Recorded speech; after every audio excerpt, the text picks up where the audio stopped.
So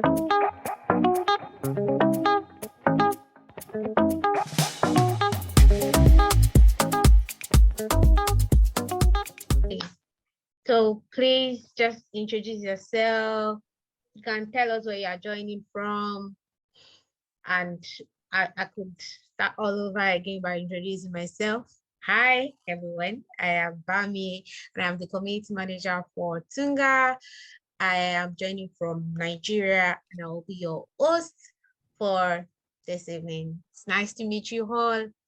I'm so excited to be here. I'm pumped about this particular session.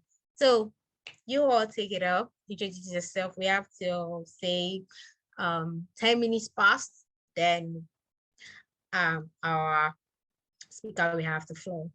Thank you. In the meantime, let's introduce ourselves. Hi, Peter from Nairobi. Hi, Zubi. Oh, Zubi is joining from Nigeria. Hi, Zubi. Nice to meet you. I'm waiting for others.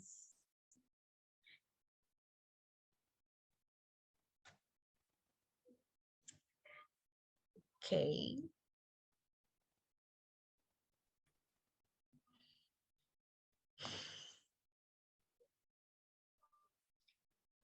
Guys, let's not do this. Just type in your name and where you're joining from. Just want to know you.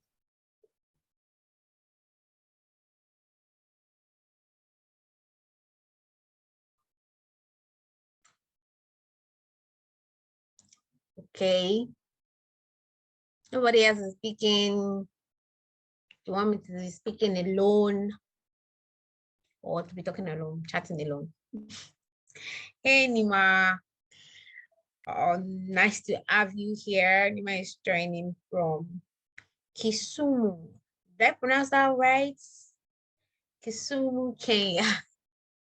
I hope I'm not murdering anything here. Thank you. Thanks for joining, Nima.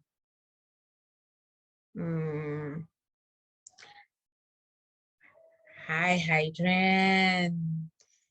It's good to have you here. Hi. Anyways, if you are not introducing yourself, I'm going to be calling your name. Hi, Howard. Hi, Anthony.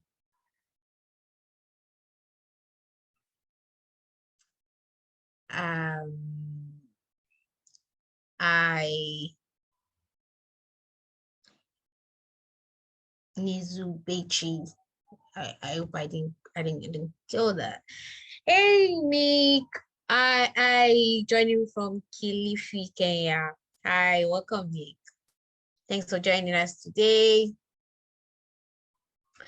And I Godson, I Callistus, I just yeah, Callistus from Nigeria. It's good to have you here. I just fart. Hi, Nicholas. Hi, Tony. Hi, Doreen. Doreen. Amazing. Hi. It's good to have you all here. I'm so pumped. I'm so excited for this session. Okay. Okay, so while others are joining, welcome again. I am Bami, and I'll be your host for this evening. This is Tunga Asks an Expert Tuesday, and we usually have this session where we bring experts in a particular field or technology to come talk about a particular topic, enlightening our audience and our attendees, giving them a walkthrough of a particular tools. And today, this evening, we have Kelvin Onkundi. please pardon me. I'm sure I'm not like ruining your name, like murdering it right now. So we have Kelvin now, Miss, and I feel like there's been a lot of hype about this because it's like everybody wants to come listen to Kelvin speak today, and it's been amazing. That's why I'm so pumped about the session. So we have Kelvin Onkundi. I think he preferred to be called Novak. Hi, Novak. Yeah. So he is a software engineer at Tuega Foods, and he's a software engineer with 4 years experience. Amazing. And he's passionate about building rich customer experience. So he's like a big on customer experience. And he has experiences on both front end and back end technologies. He's so, I think customer experience is like a big deal for him, right? So before it starts, I'm just going to ask him a few questions. Hi, Kelvin. Hi, how are you? I'm good. So just a quick question, like I just want to know, why do you like put in, because most software engineers I know, most of them do not really like they don't really mind what's like customer experience. They are not UX designer. That's what they will tell you, and they are not customer service. Like, why did you like why are you so big on customer experience in technologies? Yeah, so I think I can say it's more of from me as a person. So if I think if you follow me on Twitter, you realize that I usually complain about very small things in bank apps about how the error messages are being displayed, how they have a very long process just to send somebody 1,000 shillings, around 10 steps. So I usually try to think of engineering from the perspective of you are solving something and you have a target, and the target is the user. So if the target is the user, then how can you ensure that that user is comfortable or is happy with what you provide him with? So in the center of almost everything that I do, I try as much as possible to think like through things such as how do I provide not a lot of information to the user, the easiest steps, and I'm usually very involved in the product stage of the teams that I work with. I go with them to the market a lot and also interact with customers that use products I build. Yeah, because I just believe in like understanding where the customer is coming from firsthand. Yeah. Amazing, amazing. I mean, that's hard to find, like a software engineer that is big on customer experience. That's really, really hard to find. And we're so glad to have you in our midst today. Thank you very much for coming, Kelvin. I'm sure I personally, I used to have like issue with some processes. Like you just see some stuff and be like, who is that developer? Like, who is the designer? Who designed this? Like, is this supposed to be? This is not even supposed to go live. How did they do it?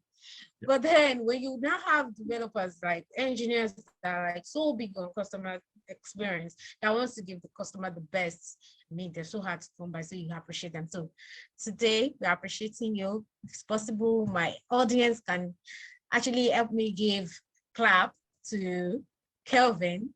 Thank you, Kelvin. Thank you.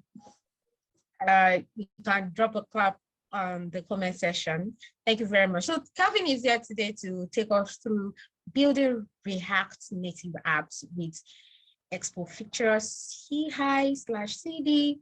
I wouldn't really say I understand what that question is saying though, but I mean what that topic is, but I'm sure you're going to like be giving us more insight about it today, this evening, and we are so ready for you. I'm sure you're ready for us too, right? So quick one.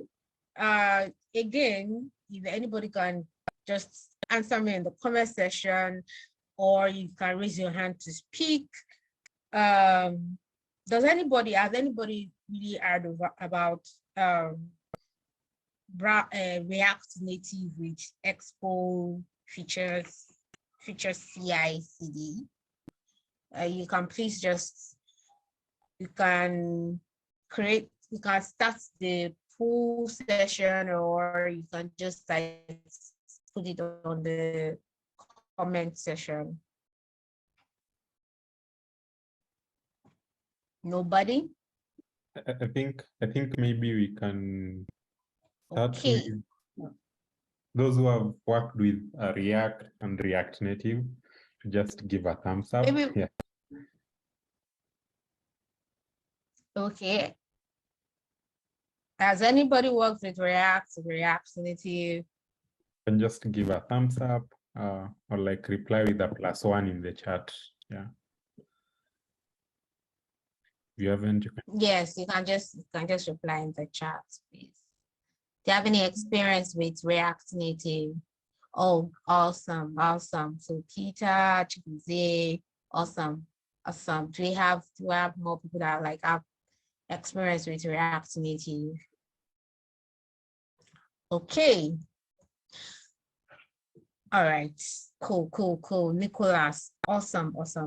So I'm sure you have some questions. So you get your questions ready as Kelvin is taking us through this process of creating a React app featuring CI/CD. Please, the mic is yours, Kelvin. Okay, thank you. Appreciate. So let me share my screen. So the structure, I think Bami has done a good job introducing me. This, as she said, a software engineer, work with Twiga Foods.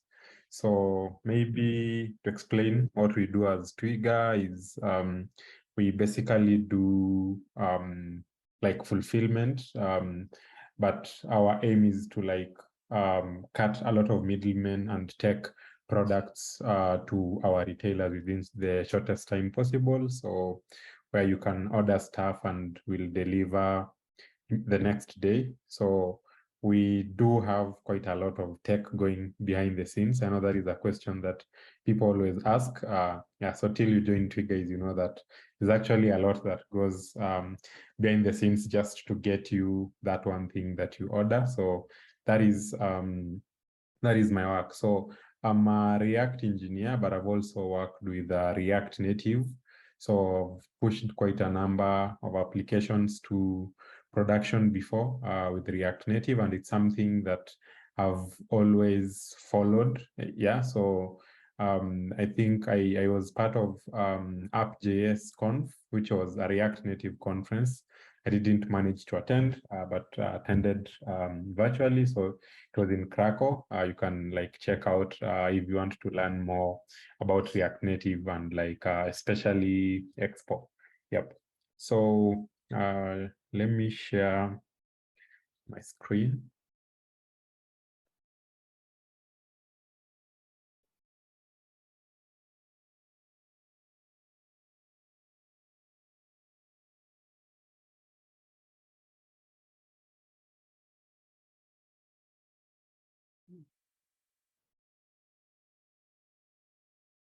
Okay, yep. So I hope you can, no, not yet. Guess now it should be okay. And yes, can you we can see a screen. Yes, we can. Okay, thank I you. hope others too can. Which section can you see? Because I'm not so sure. Okay, building React Native apps. Okay, perfect. So yeah. Okay. So yeah, so thanks for joining in. So we shall be talking about building React Native applications. So we're going to basically start by actually had some slides, but I killed everything in my laptop and think I lost some of them that are not saved. So I'll just go through that section, then we will go through the other slides that I managed to save. Yeah. So we shall be talking about, as I said, building React Native applications. And to start with, so React Native is just a platform that is used to build hybrid applications. So by hybrid, that is both Android and iOS applications using JavaScript. So usually when you want to build any native application, you either have to know Swift, Kotlin, so Swift for iOS, Kotlin for Android, and maybe Java. I don't know if there's any other new language, but those are the ones that I know mostly.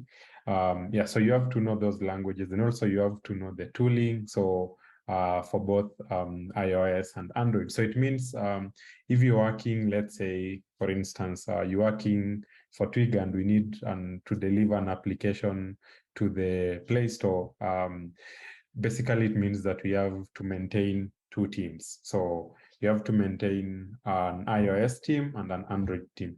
So for the longest time, that is one of the things that people in the industry have really been trying to come up with tools to more of make it easier, especially for businesses with limited time and budget, to build and deliver their apps to the various stores easily. Yeah.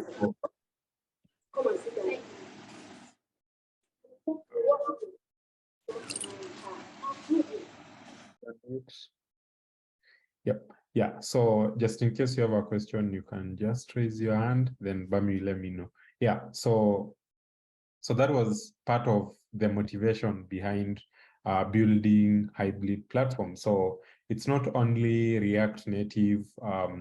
We have Flutter. There's also, you can also write apps with Ionic. I've tried Flutter, but I just fell in love with the React Native. Of course, part of the factor being good with React. So yeah, and time, of course. So yeah, so that is basically the motivation behind all these hybrid platforms that are being built. So to be specific, if we narrow down to React Native, the one thing about React Native is, of course, number one, you will be able.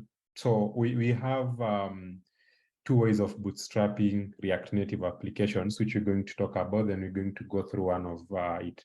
So, but we're going to start with React Native CLI. So if you happen to just go to the React Native documentation, I think maybe they changed to Expo, but I'm not sure. But so React Native CLI is the more the way that by default React Native apps are bootstrapped.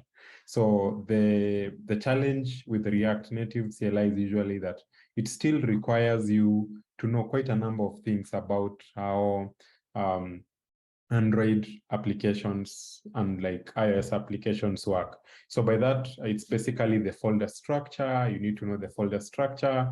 You need to know like some specific things such as app signing that we're going to see how Expo simplifies when working with React Native. And it's more of something that if, let's say, you're coming from an environment where you know some React, which is what in this case the assumption is, and you want to build your mobile applications using something like React. So it means that you still might need to have a learning curve. You still need to learn some few things before you get started. So while React Native is powerful and the React Native CLI, so if maybe we have a look, so by what I mean with the React Native,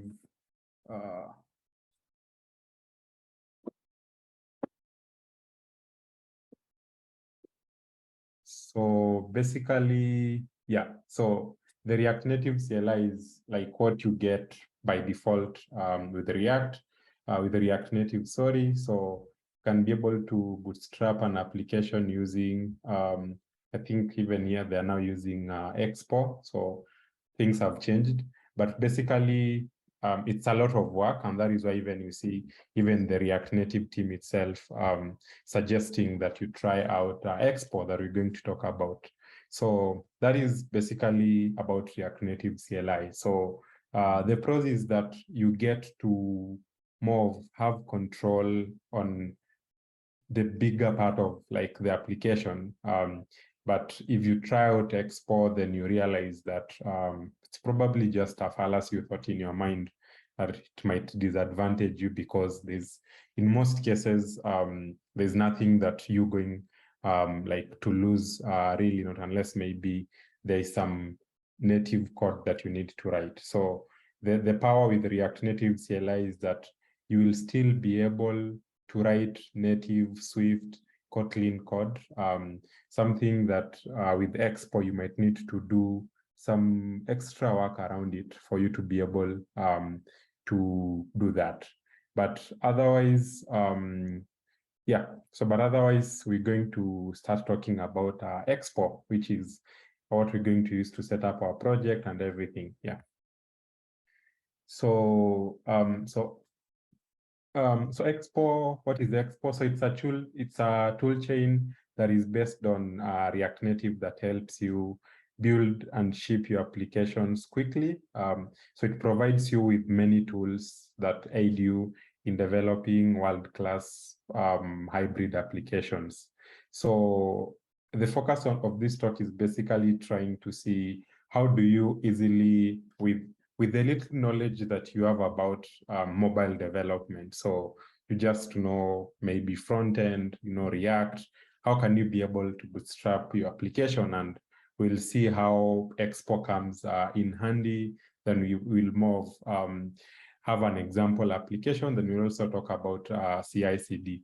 So Expo comes like with a lot of things that we're going to talk about in this talk. So some of those things, for instance, you can have push notification support. You have, there's a new service that they call Expo Application Service that is called in full EAS, that basically enables you to deploy native apps like it's nothing, and like basically simulate or like your entire build process on the cloud. You also get quite a number of Expo more modules. We're going to look at an example, like APIs that have been basically made easier for you to use. Yep. So when you think about it, if you're building anything, or like if you have a startup and you need a lot of time, you have little time, but then you need to develop an application that basically, for instance, is going to deliver an experience for your customers, something that takes less time to develop, takes less time to iterate, it's easier to deploy, is the perfect fit for you. So that is why we're going to see, even if like you're building like anything small, or like are you building a startup, or you work in a startup, why you should maybe consider giving Expo a try if you want to build like hybrid applications. So the first thing is minimal native mobile coding. So your front-end engineers can easily become the mobile engineers, since like everything that you need is just JavaScript knowledge when you are starting out. So basically, let's say JavaScript and React. So if you look at it from a bigger picture, you will see you can actually be able to write Expo for web. So if you try and look at it from a bigger picture, so it's kind of the definition of writing once and like deploying everywhere. Yeah. So then another one is a good developer experience. So there's usually, if you go to App Store, you'll find an app called Expo Go. We're going to look at it. So it's the one that enables you to test and develop your applications. So you can run your applications on iOS, on Android, and it also has a very powerful hot reload. So you need, so in like when you're working with something like React Native CLI, or when you're doing the normal native Android work or like iOS work, you have to more of have Xcode, and you also have to have Android Studio. So, and if you are beginning, let's say you're beginning to learn to code or something, in most cases, you're not going to have an M1 Max with, I don't know, 32 gigs of RAM and 16 cores and everything to run stuff smoothly. So you run Android Studio, and becomes the heater for your house because of the power that it has to consume. So with Expo, it kind of takes away, it actually takes away that. So you just need your mobile application, and you need to connect yourself. So your laptop and your mobile application in the same network. And from there, you can just have your phone there, write your code, then it's going to do out reload. You're going to see like the changes propagating. So you're going to see an example, but of course in screen, since you can't see my phone, I guess, yeah. So with this, you see now, you as a developer, you become very effective because you don't have to, like, I don't know, build bundles, like you don't have to run these high resource applications like Android Studio for you just to build an application. And what if you don't have the laptop with that power? So then also, you know, the story behind Macs. If you don't have a MacBook, there's no way that you can build an iOS application. But with Expo, you can actually be able to do that. Yeah. So you're going to see how, because as I said, they have something that is called EAS. So Expo Application Service, which is more of migrating everything that you usually do manually to the cloud. So it means anything that you can do on your Mac, you can do it on EAS. And that is what powers the cross-platform development easily. Yeah, so then we also have CI/CD. So you're going to look at this example. So you can use Expo GitHub Actions and automate deployments. Maybe you can also add some branch protection rules. So like, for instance, at Twigo, you have very heavy linting rules. You can't even push your code without linting. So also maybe you have tests. So you can have all that in your CI pipeline, either on commit, when somebody commits, when somebody pushes code, it runs all those checks, then it's able to validate. So with that, you have a good experience because you can actually automate all the way from building to sending that application to the Play Store. So if you know the story, if you work with native apps most of the time, you have to take the key store, sign your application, then now you have to manually upload that to Play Store. So, and if the key store gets lost, you have to write to Google, and Google is going to take the next 72 hours to reply. Yeah, so that is part of the good developer experience here. Then also another good feature is over-the-air updates. So based on how support engineers at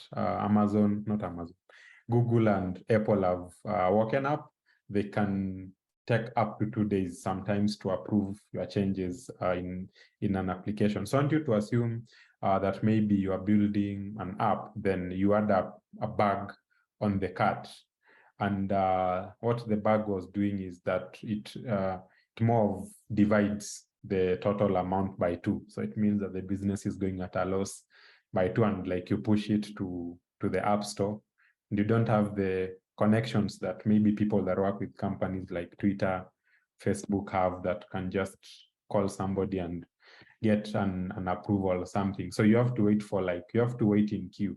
So it means that if your app is high traffic, then if that bug lands on production, you have no option other than to wait for the Google or Apple staff to approve your new version so that it can be rolled out. So, but with the over-the-air update, something that Expo provides, you are able to more publish your changes by just running a simple command, which is Expo publish.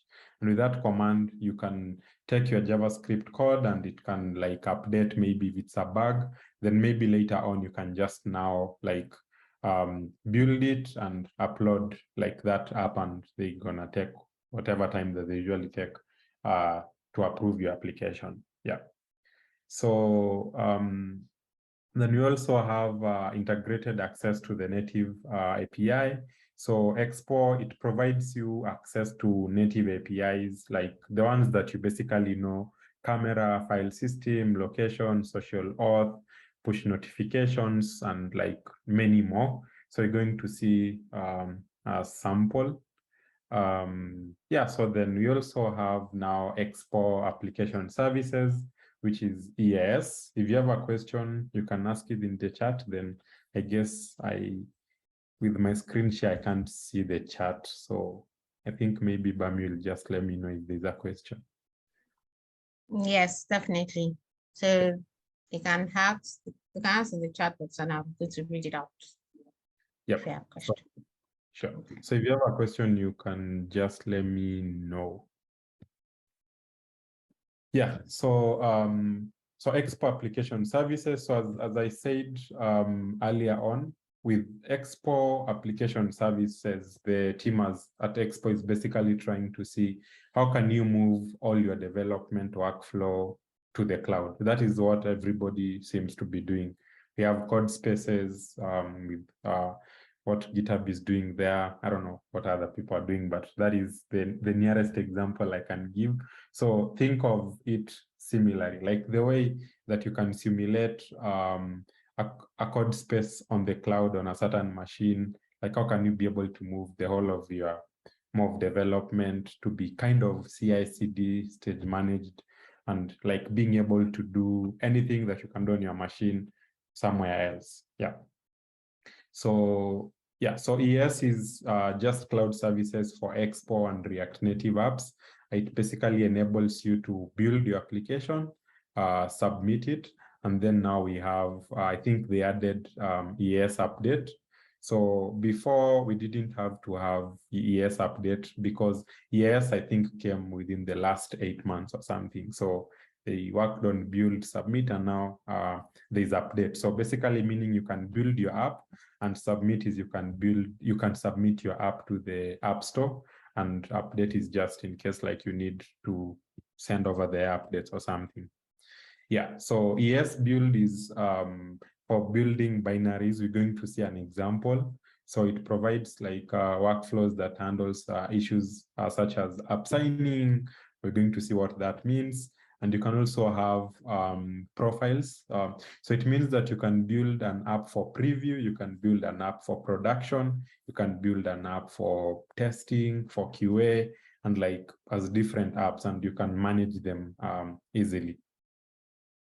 Yeah, so this is just an example of EAS build, like from one of the workflows that I'm going to show you guys. So you can see this is more of, yeah, so this was an Android app that was built. Yeah, we're going to see how this plays out. Yeah.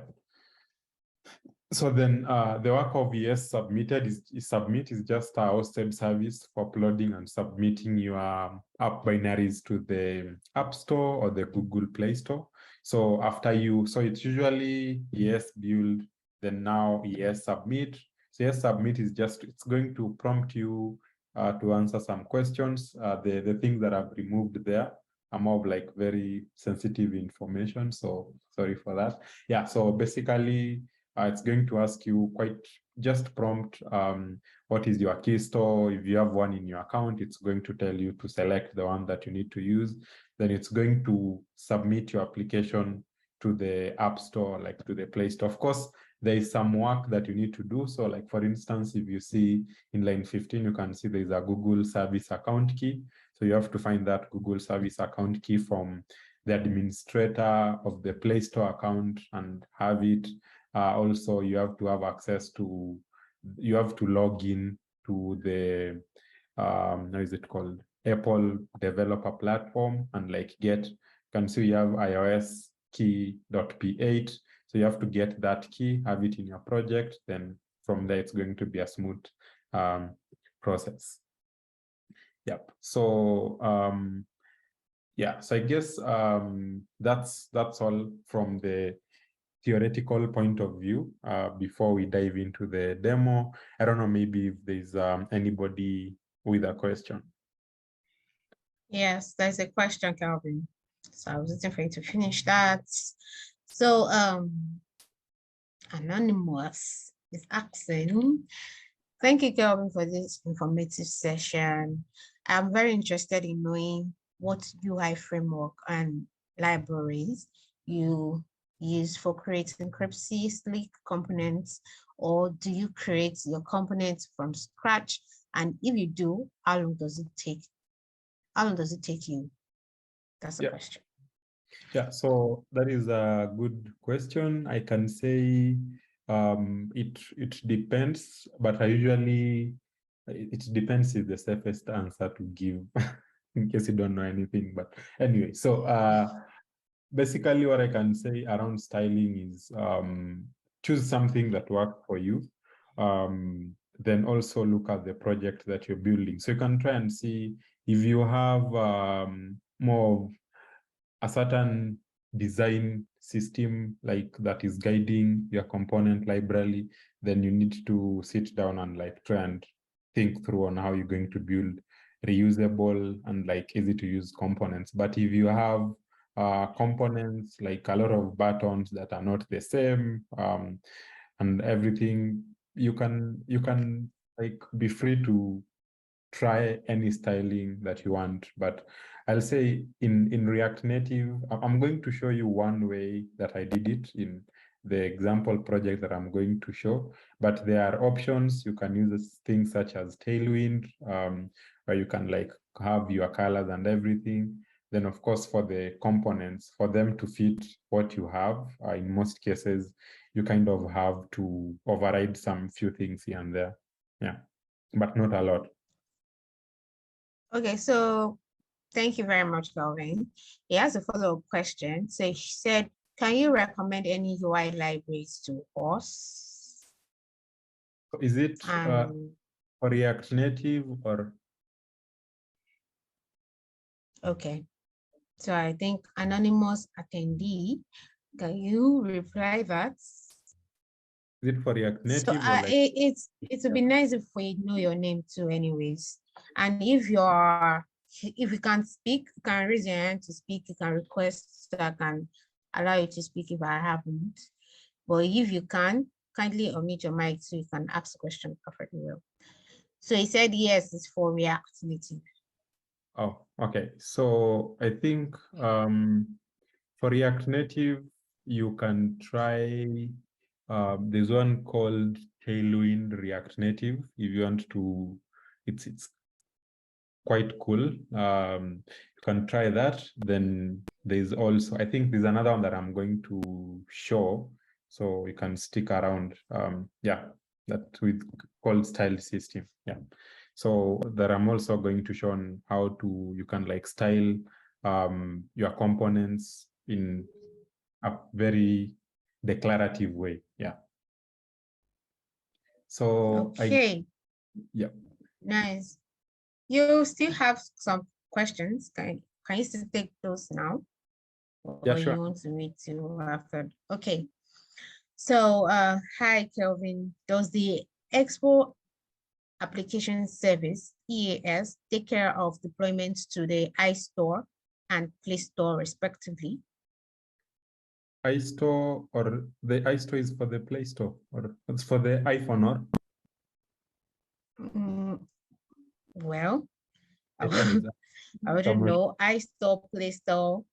Yeah, Maybe the person means Apple. Yeah, Apple Store.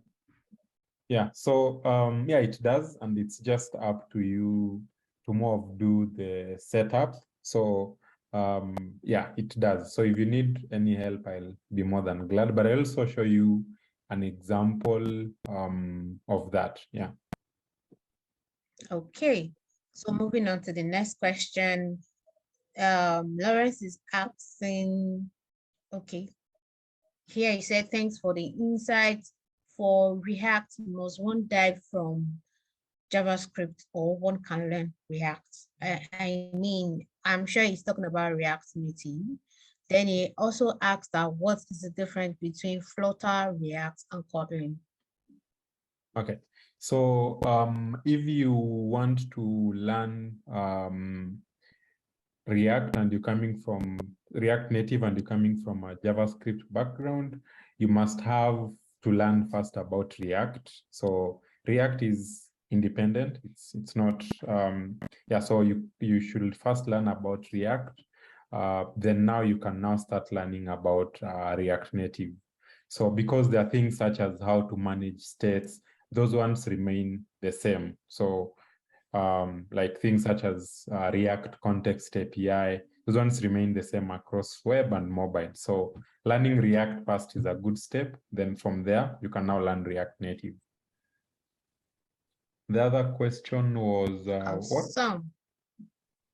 I think there was a What is the question. difference? Yes, what is the difference between Flutter, React, and Kotlin? Yeah, so Kotlin is used to develop native applications. So basically, what Flutter and React do, they belong in the same family. They develop a family of applications that we call hybrid applications.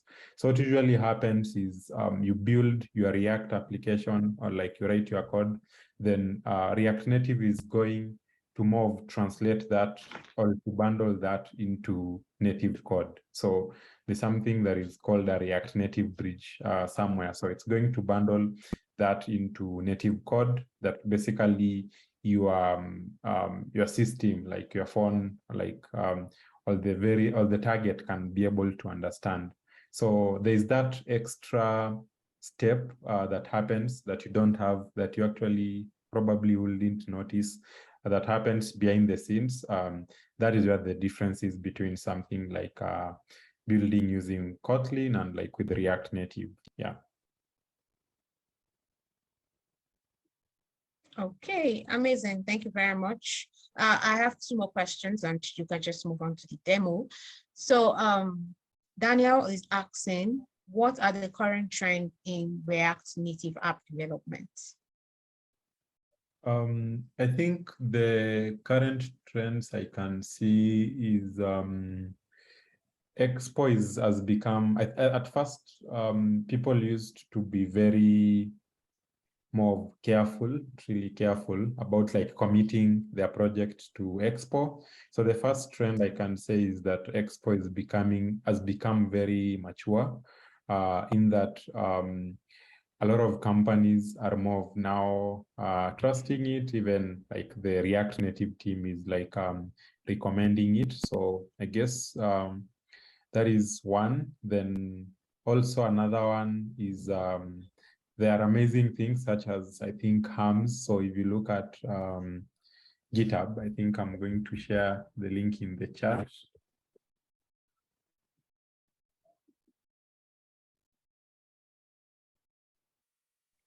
So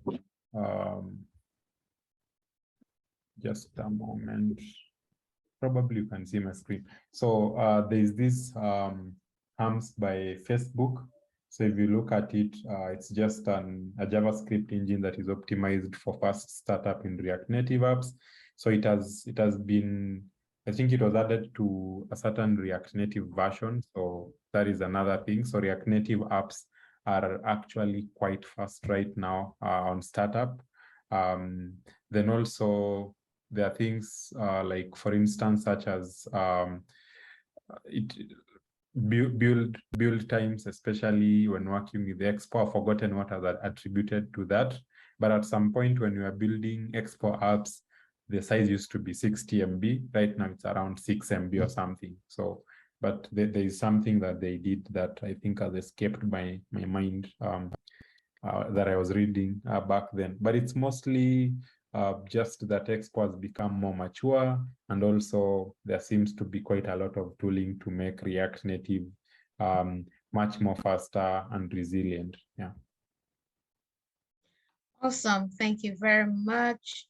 Just for the last question, please, do you have Okay, please, how do you handle animation gestures? For reactivity. I think we can probably have another session to talk about animations in React Native. Yeah, it's an entirely yeah. Okay, are you saying that you're coming back to take us on animation gestures? Yeah, sure. Thank you very much. So we're looking forward to that. So you can carry on with the demo now. Thank you, Kelvin. Perfect. And thanks Yeah. everyone for your question.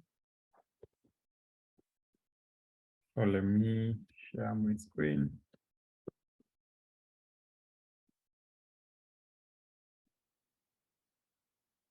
Oh, I'm still sharing my screen. So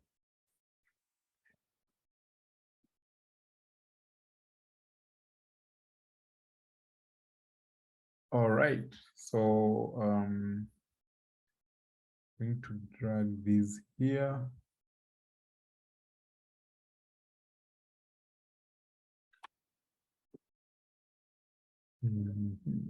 So to create an Expo project, you can just go to the documentation. You can just copy this command.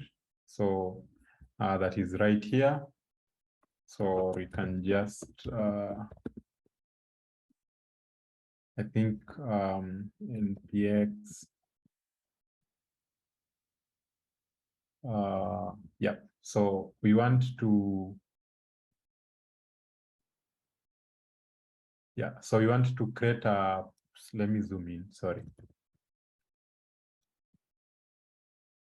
Yeah, so you want to create an Expo project and you want to use a TypeScript. Yeah, you want to use a TypeScript template. So that is the first step. So you just type npx create Expo app, then maybe can call our app Tunga.io. Then it's going to install dependencies. So this is going to take just a little bit, like 30 seconds.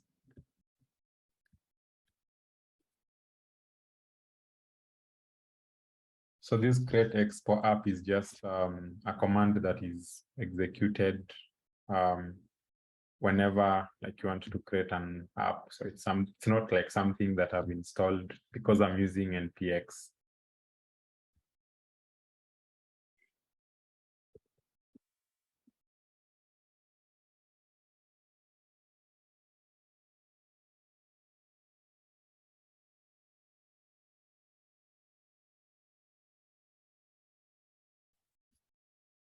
And basically npx just executes this package directly without having to install it in your machine so that you don't have a wrong version.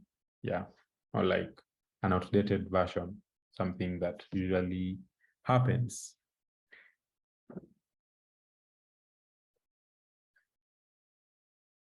So almost there. Yep. Yeah. So we have a Tunga.io app right here. So we can say cd Tunga.io, then we can open it on code. So this is the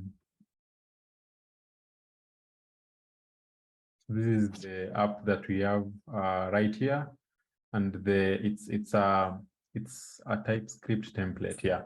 So then from there we can start maybe by adding a few folders here and there.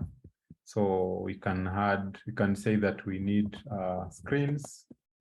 We also need so we need screens and we need components. So that is just to start with. So just a moment. Then, so let me zoom in. Minimize. Just a moment, I do some cleanup on my tabs.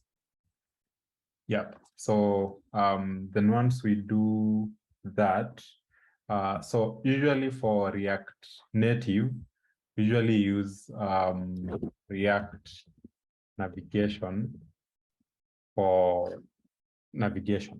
So if you go to React Navigation, it's a navigation library for React Native. So I think maybe what you could have done, instead of having to install everything here, you could just create a React Native app with React Navigation. So Expo with React Navigation, because I've realized this might take quite some time. So just a moment. Expo.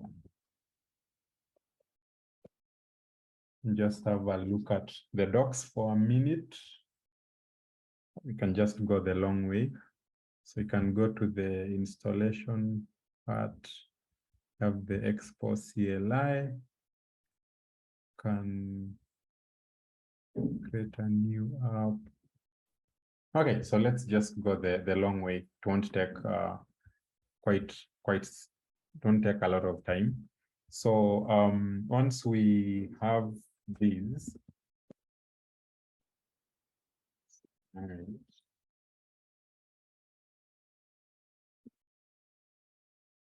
Yeah, so once we have this, you can just go to React Navigation and we can see the installation doc.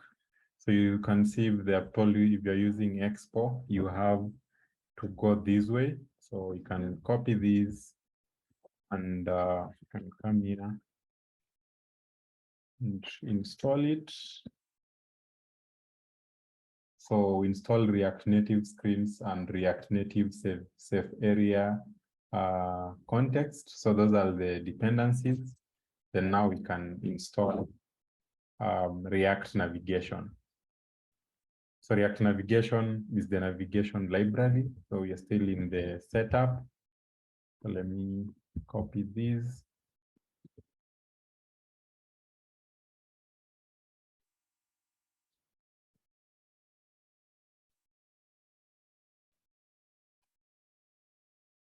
Yeah, so then once we have installed everything, so the entry point of the application is here. So at this point, if you want to run this app, actually, let me just minimize it. So if you want to run this application, or you just need to do the first thing to open Expo Go. So just come here and say, Kelvin. yep. Okay, so someone said you're a bit too fast. Okay. Okay, Because they said you're a bit too fast. Can you like just take it a little bit slow? Thank you. Sure. Okay. Yeah. So I think let's start. So maybe from where we started. So we basically created the project and we added this components folder and this screens folder. So this is where our screens will go. Let me go through actually the folder structure.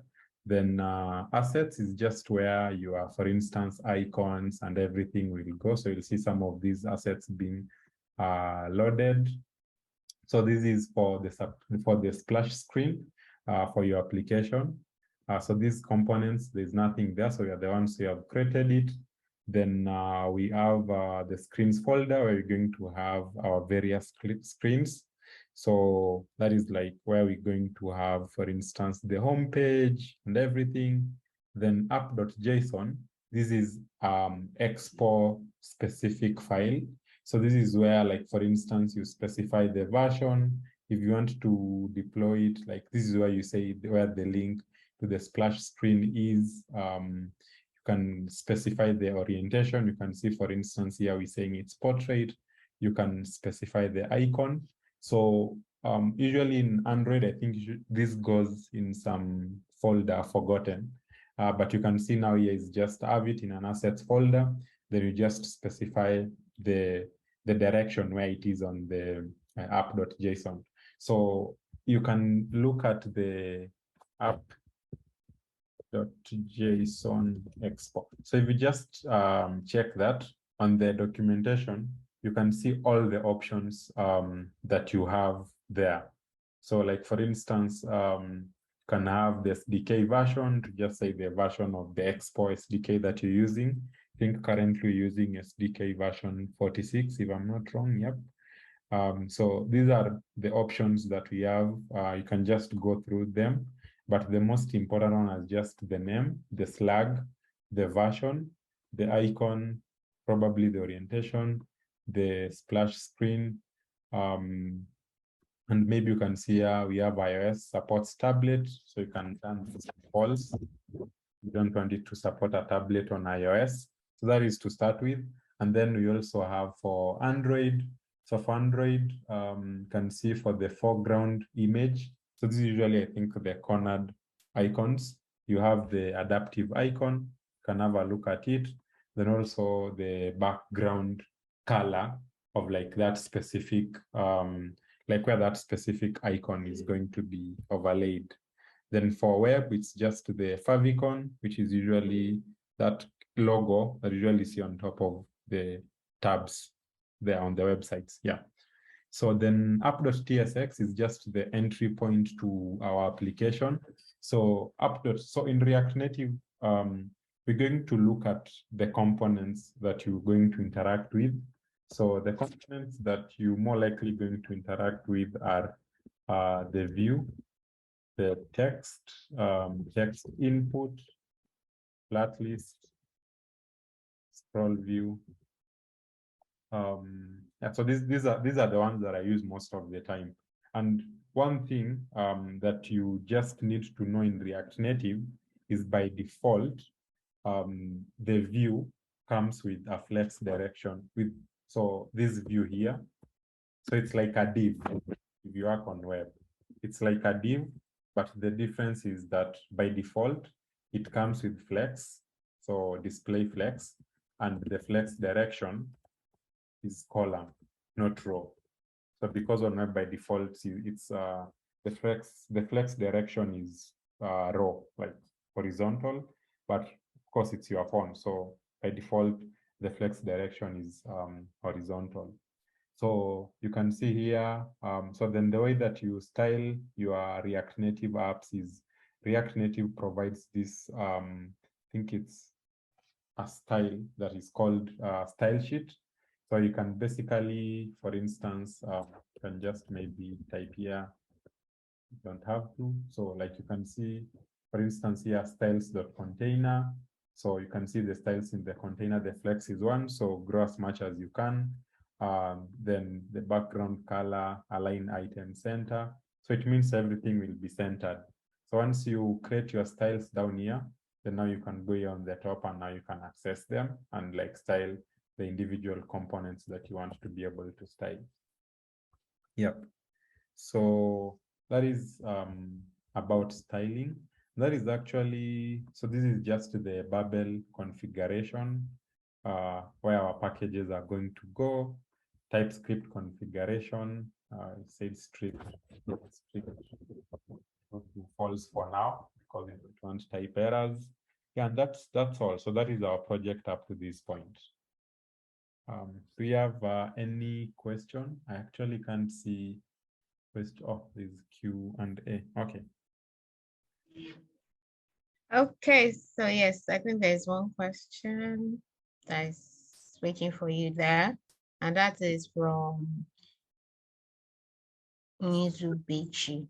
Yeah, state management. So for management, yeah.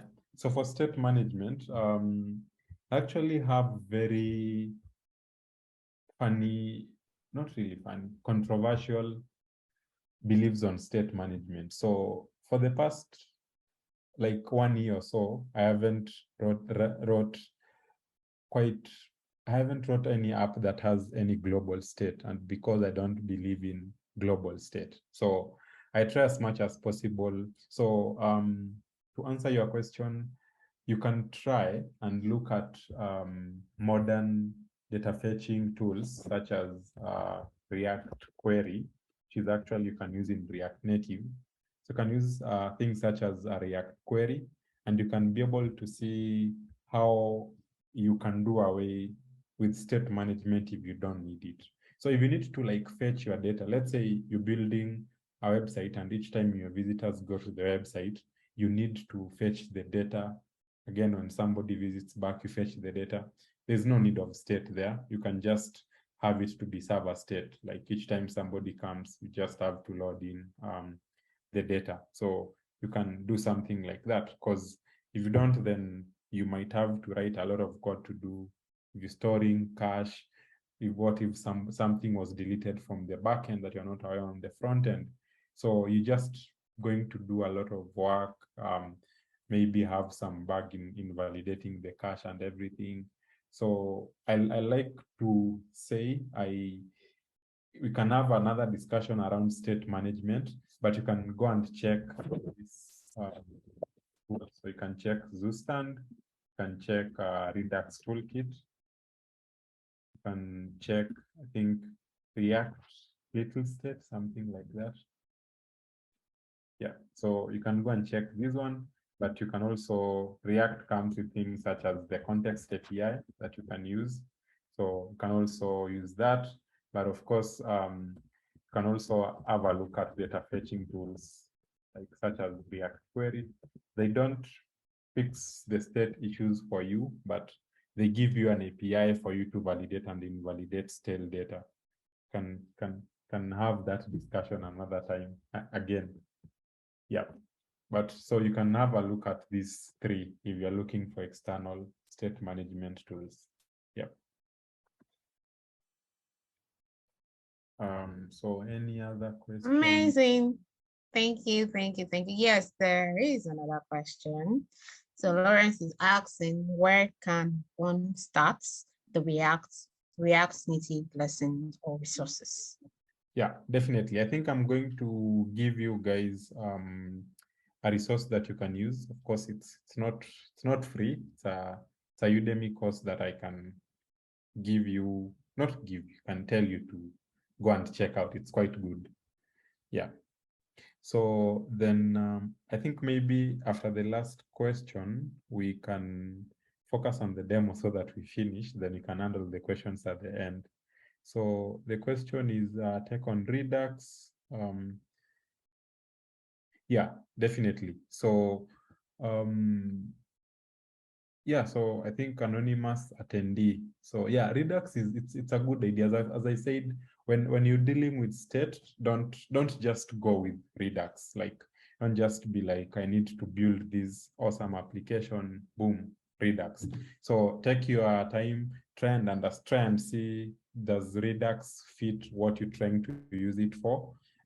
Trust me, if you force it, it will fit. So take your time and like try and evaluate if you really need it, because if you don't, sometimes it might be an overkill, like where you have a lot of actions. I don't know, you bring in Redux Tank. I don't know if it's still used. The last time I wrote Redux was 2 years ago, so a lot has changed since then, but you can still, it's a very good state management, especially with the Redux toolkit. So you can go and check it out, but I will say always the first question that you should answer in state management is, do I need global state? Or I don't need it? So just if you answer that, then you can go with any state management tool, and also it will decide on how you approach it. Yeah.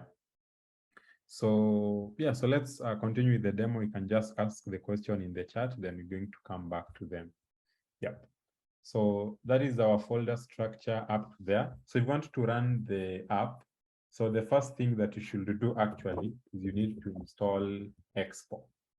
So that is the first thing. So you need to copy this, go to the Expo documentation, and you need to install the Expo CLI. So by just copying this, npm install dash global Expo CLI. Then once you do that, you can now come here to the terminal, and you can open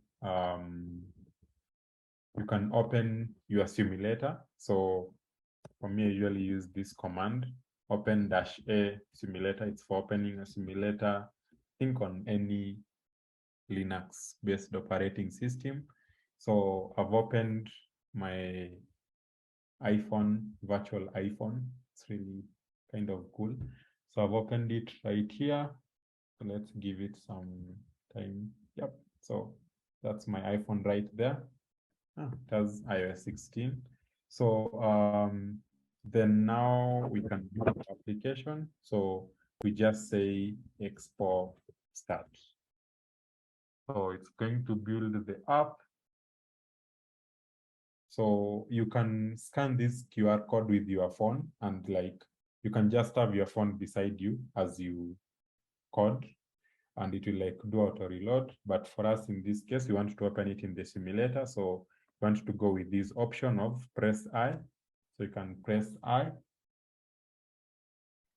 And once we do that, it's going to install the Expo Go app on the simulator on Android or on MacBook. It's going to install the Expo Go app. That app comes with you installing this Expo CLI.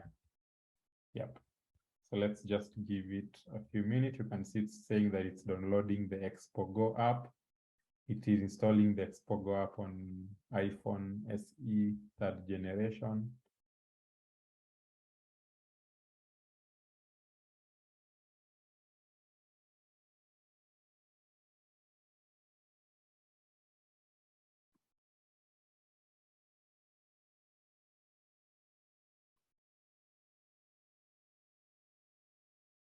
As that happens, let me just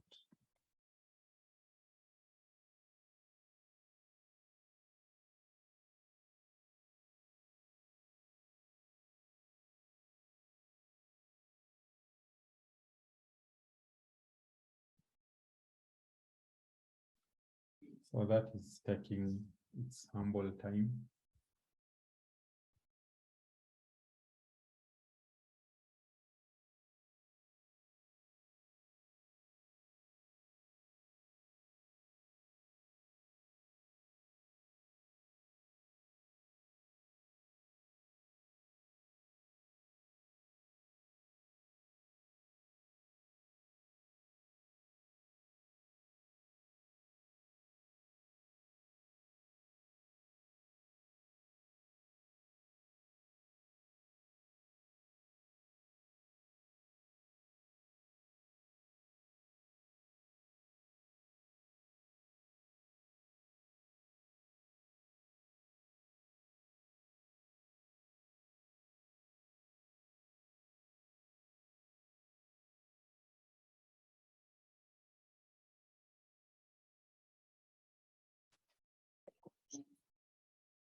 Okay, so Okay, Kelvin, was that network? I can't see your screen anymore. I Okay, think I maybe can see it now. I think it was my network, hence why it was even slow. So allow me just to kill these, move these here.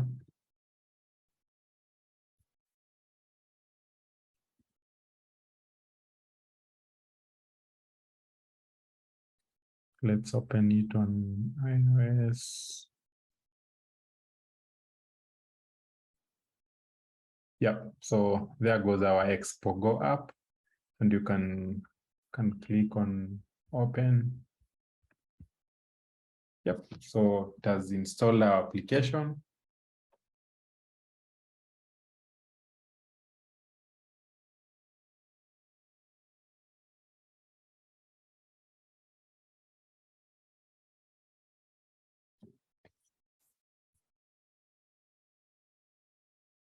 So just a moment, that is as it starts.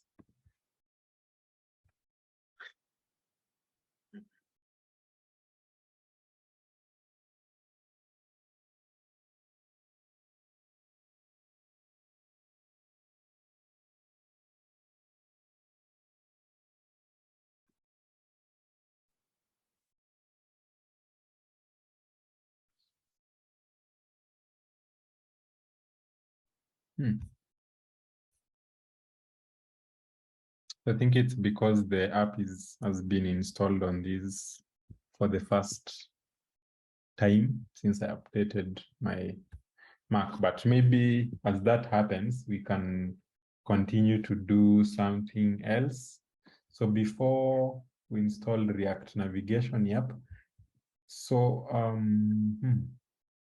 okay, let me just kill it and reopen it again.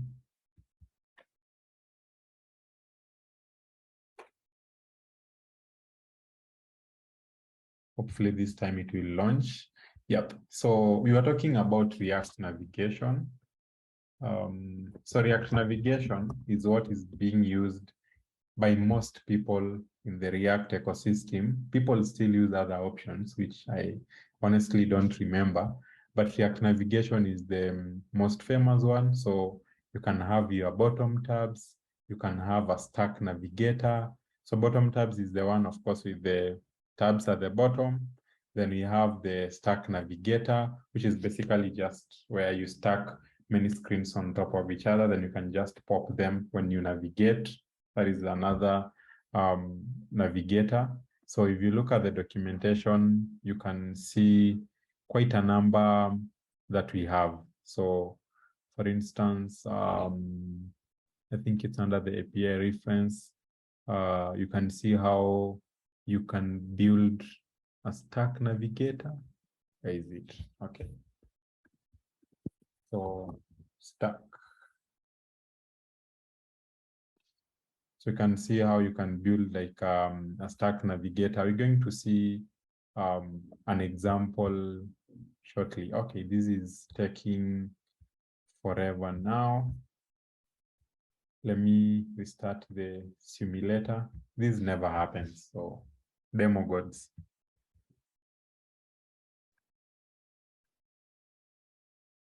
Let me just restart simulator. Hope it works.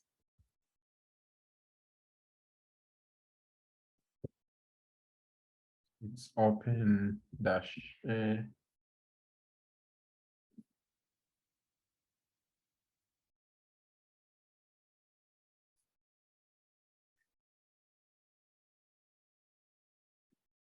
It's open, but I can't see where.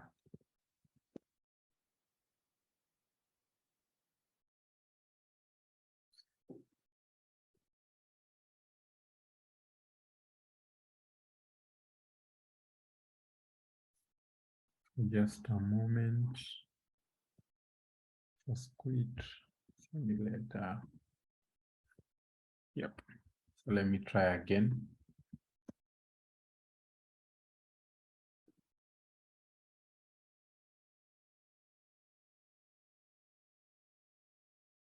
At least virtually, I have an iPhone 13.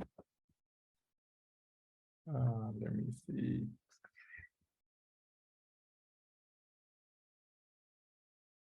Yeah, so here is the Expo Go app. Yeah, so basically what I'm supposed to do, I'm supposed to log in this app for me to see the applications. So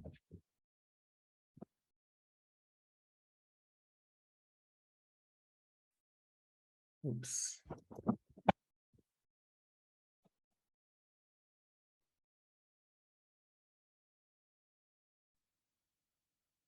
So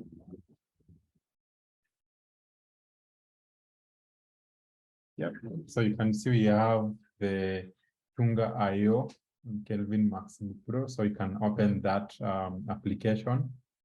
You can see now we have the splash screen that we had seen earlier. So the splash screen that you've taken, and you can see it has only taken just a few seconds to build the application. So there we have it, and open app.tsx to start working on your app. And that is what exactly we are seeing here on the app.tsx. So open app.tsx. If you type anything, then you go back, then you'll see it automatically reloads. So yeah, productivity. So what you can be able to do, Bami, how many more minutes do we have?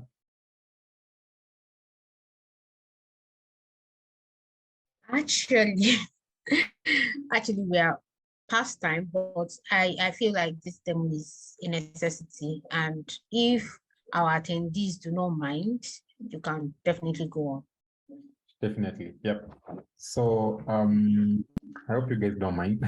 Yeah. So once because this is the main part.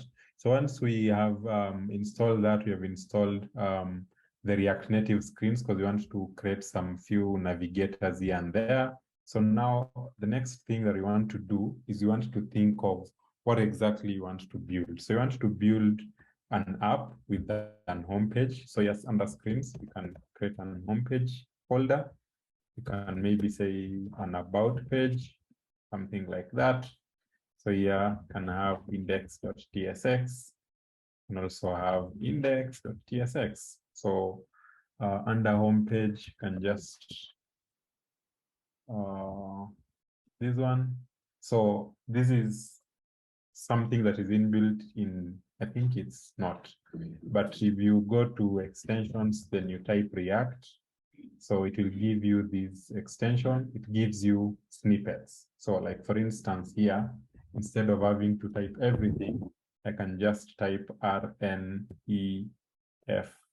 So React functional component export. So it's going to create a functional component, a React Native functional component, and export it for me. So I'm going to call this one homepage like that. So and we're just going to have our text here, homepage, home page. We're going to export this component by default. So as I said, we mostly going to see yourself working with the view and the text. So once we do that, we've created our homepage application, homepage screen, sorry. We can also create the about one. So you can just say RF this one. Then we can say about, this is for React. So RNF this one and say about page. So it's just going to create this simple React component. We have our view and then we have our text that says this is the about page. So for us, what you want to do is you want to create a bottom navigation application as the last step of this demo. Yep, before we build the app. So we're going to go, now we're going to go here. We're going to create another folder we call navigation. So basically the navigation folder is where our navigation logic will go. So we now have to come here and look for React navigation bottom tabs.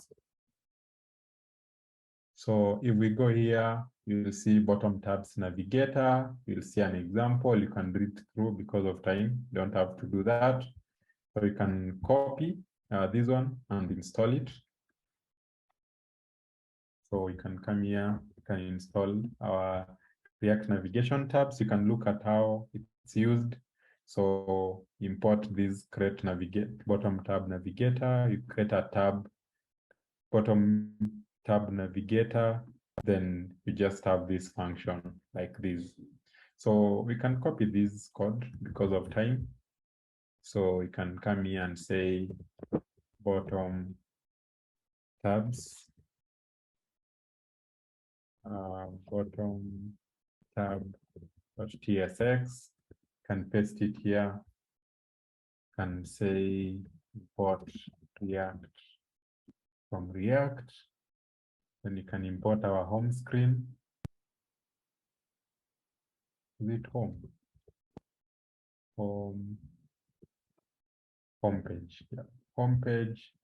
They can import our about page. So basically, then of course you can export these. You can say export default my tabs. So I'm going to explain what has happened here. So we've created two screens. We've created a bottom tab navigator. So this one here with the bottom navigation. Then we've added two tabs. So you wrap it with a tab.navigator. Then so each tab now becomes a screen. Then now from there you can just pass in the component. So you pass in the name. So this is the one that now you're going to use to route to there. then the component that will be rendered, also the name of that route and the component, like that. So then once you do that, before even this works, there's actually something that we need to do. So we need to go to our package.json and see. So we need to install React Native gesture handler. So we can just go here. You can say Expo install React Native gesture handler, like that. So then we go to app.tsx, can just remove everything from here. And we can, so the first thing that you have to import is the React Native gesture handler, else you'll just have some errors. Then from there, we can now import our navigator. So we can call this one bottom navigator. So can you come here, we import our navigator to here. So we say import bottom navigator from dot slash. Is it dot slash or I think it's navigation bottom tab. Then from there, the next part, of course, we have to create our app. So we can say const app for the component that we're going to export. So we create that component and we just say return bottom navigator, like that. So then we export default app. That, so moment of truth, this one is failing. So let's build it. I know why, hopefully. So if we reload the app,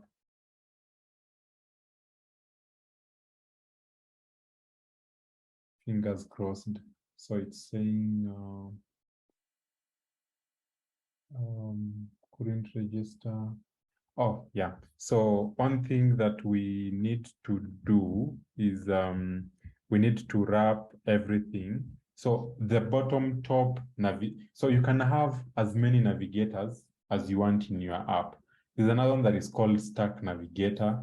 Like for instance, this home can be a whole navigation component. Like it can have many screens. So instead of being one single component, it can be a navigator. So you have to wrap the parent in you have to wrap the parent in what we call a navigation container. So here we can create index.tsx and then we can say const and call it custom navigation container, something like that. No good reason. We come here and then we can say navigation container. So we import that and then we can have our bottom tab navigator right here. And then we can export this. So then where we have our app.tsx here, we can replace this with our custom navigation container like that. So I don't think we are importing it. So where is navigation? Okay, so we are importing it. So like that.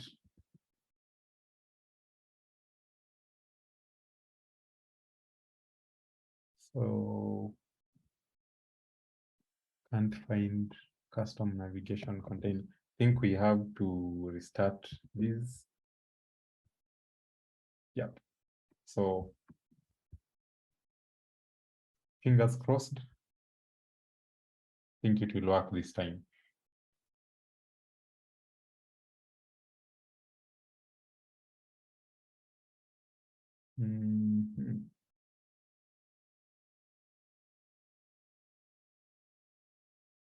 Yep. So you can see now we have our app here. We have the home page. We have the settings. So now here, maybe on the home page, you can go an extra mile and like you can add some stuff, or you can create other screens. So, and like you can add them on top of each other and everything. Yeah. So this is basically the more of the intro part, like of everything. So we've done React navigation. We've seen how you can create a navigator. And maybe to recap, we basically created a navigation folder. We created our bottom tab navigator. We wrapped it on with this tab.navigator. So this comes from here. So we say that this is a group that basically we have two screens. We have the settings that basically points to the home page. You can call it about. And then we have the home page that points to home, or the home that points to the home page component. So when somebody comes to your app, is just going to see these. So you can have many options. So you can, I think this goes usually under options. So here, like for instance, you can have like for instance, if you want to show the header, so header shown can say false, and that is going to hide the header on the home page. So you can do a lot of things. You can look at the options that we have here. So we can add quite a number of things to this and build very amazing experiences. So I don't know if there's a question up to there. Wow, wow, wow. That's like a magnificent session. Thank you very much. Kelvin, again, if you all don't mind, you can please help me drop a clap for him in the chat box. Thank you very much. And if you have a question or you have something you want to add to eat, let's say, oh God, it's already 6:30. But then if you have any question, let's say we give ourselves like the next 5 to 10 minutes to round everything up. Thank you very much, Albert. Thank you. Please let me just a clap for Kelvin for doing such an amazing, amazing, amazing job with this session. Thank you very much. It has been a great time with you, and we are so excited. Okay. Yeah, so I wanted to share something. So this app was to more take you guys through like an introduction, show you like how everything is set up. But I had actually prepared another app that you can interact with. So you can, so it basically goes through all the principles that we've talked about. So let me just open it.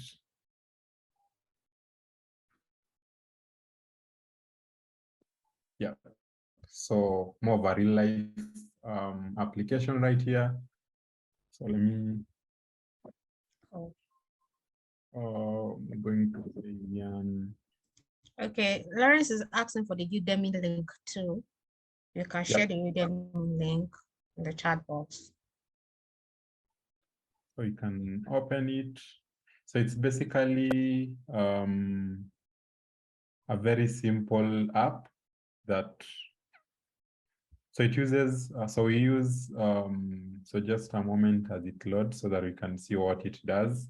And also the GitHub repository for this app so that you can interact with it is called Rick and Morty. So it's right here, pasted it on the chat. So you can have a look at it. So it's basically an app that shows Rick and Morty characters. For those ones who are asking about state, I'm using React Query here. So we have quite a number of things that we can talk about. So this is also navigation. So you see Rick and Morty characters and like their various episodes. So you can see all these characters that we have here. So the code is the same. You just need to borrow the concepts. Like for instance, if you go to navigation, you can see we have a stack navigator. Then here we have our home screen, but inside we have a stack.group that is a model. So that one is basically this one. So this one that pops over. So it's a model, and it's just a component that is called character model that spans over it. So for those ones who are asking about styling, which was not the emphasis of this talk, so in this application, as you can see, my styles are very declarative. So like, for instance, I don't have stylesheet.create anywhere. I've just said wrapper, padding X, padding Y. I'm basically I'm styling my components like I'm writing JavaScript. So this is called JSS, I think, yeah. So I'm using something that is called styled system. So styled system is where you can maybe say that you want to only provide flex to a certain component or to a certain view. So for this case, I'm just saying that I have this component that I call wrapper. I'm giving it color, I'm giving it space, I'm giving it layout, flex, position, border radius. So that I don't have to clutter my styles. I can just come here. If I'm uncomfortable with margin left, I can just remove it from there. So yeah, so that is everything else we've talked about. So you can just have a look at that repository.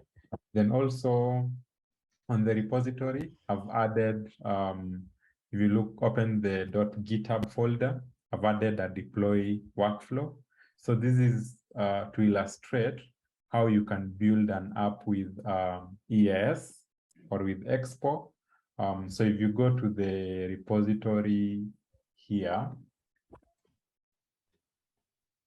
so if you go to the repository here, this one, you can see under actions, you can see our action that ran a while ago, and it was able to build our app. So it was able to build our Android app, and you can even actually get the link to download it. So this is the link to download the app if you want to interact with it. Yeah, so that is basically all. In this app, we're using GraphQL. So you can also look at how I'm auto-generating the GraphQL code. I'm going to document the whole of it, but this is basically, if you could have find time, like for 5 hours, you could have built something like this. Yeah, but because of time, I just decided we build a simple one from scratch, show the basic concepts, then I share this one. Yeah. Thank you very much, Kelvin. Yes, someone is asking if they can contact you. Yes, you can contact Kelvin after this. And also, his Twitter handle is, please, can you say that, Kelvin? Demo? Demo Kelvin. Yep. Or is that in you? So this is my Twitter handle. So it's Twitter, this one. Yeah. Demo Kelvin. Yeah. Just paste it on the chat. And Demo Kelvin. Yes. And yes, you can find Kelvin on GitHub. You can find him on LinkedIn, right? Yeah. Yes, so Kelvin is going to drop all his handles, and also Kelvin is coming back, right? So we are going to talk on when he's going to come back. So you can also follow Tunga at tunga.io on Instagram, on LinkedIn, and on Twitter. So you will know next time we are bringing Kelvin back to take us on the other topics. So yes, I will be sharing the recording, but definitely not today because it's going to go under editing, and we'll be able to send you the videos. I mean, the recording video and the slide, right? I'm sure Kevin has a slide for us. So we'll be sharing it with the slide through your emails. So thank you, everyone. Thank you, Kelvin. Does any other person have any other question before we call it a day?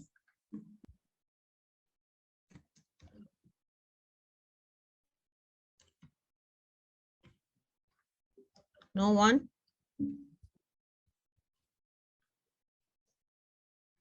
No question?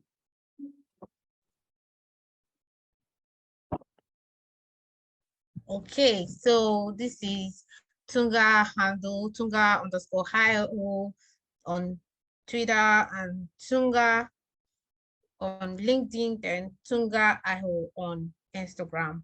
So thank you everyone for joining today's session. It was wonderful and we couldn't have done it without you all.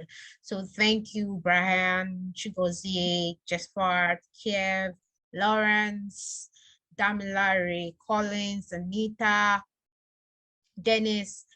Thank you all for joining and sticking around to the end. I'm not sure I've called everybody. Rejoice, Inzu, Bechi, but like what are your name? Hairdrain. Yeah, yes. Everyone that stick around till this time, thank you very much for sticking around, and I hope it was insightful. You can talk about the topic, tagging Tunga and also tagging Kelvin on Twitter or LinkedIn, anyway you feel more comfortable with. Thank you all and see you next time. Kindly do not forget to subscribe to our YouTube channel. We'll also be posting this recording link on our YouTube channel so you can have a look afterwards. Thank you all for joining. Thank you very much, Kelvin. It was a great, magnificent session and it was really, really informative and impactful. Thank you very much. See you all next time. Bye, everyone.